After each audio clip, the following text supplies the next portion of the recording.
I-16M was never supposed to exist. My parents had my older brother Caden after years of trying. He was their miracle until he was. He was born with serious medical issues, the kind that meant surgeries, constant monitoring, and eventually transplants. That's where I came in. They had me specifically to be a donor match for him. I didn't fully understand that growing up, but I always felt it. Caden got everything: attention, love, patience. I got checkups, tests, and reminders to be careful because I was important. Not important as a person, important as a backup plan.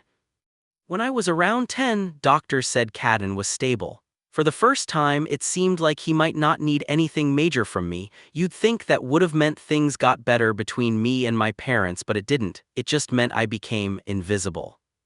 For 5 years, I basically raised myself. They were still emotionally wrapped up in Caden even when he was doing okay. I wasn't ignored in an obvious way. There was food, a roof, school, but there was no real connection. No one asked how I was, no one showed up for me. Then everything crashed again. Caden's kidneys started failing, both of them. Suddenly, I mattered again, not me but what I had. Doctors started talking. My parents didn't even ask me what I wanted, they just assumed. It was like this silent understanding that I would give whatever was needed. That's why I was born, right? But this time I hesitated. And then I said no. Not immediately, I struggled with it a lot. I felt guilty even thinking it. But for the first time, I asked myself a question no one else ever had: do I get a choice? I ended up meeting with a specialist on my own. I told them everything.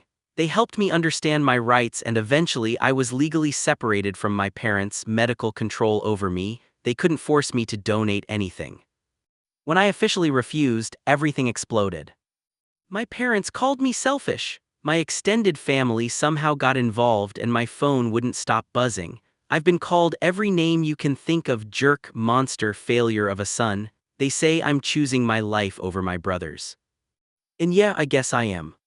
I've been placed in a group home now. It's not perfect, but for the first time I feel like I exist as a person, not a spare part. Still, the messages haven't stopped. Some of them get in my head. Late at night, I wonder if they're right. If I was created to save him, do I owe him my life? I don't know. I just know that for the first time, I made a choice that was actually mine.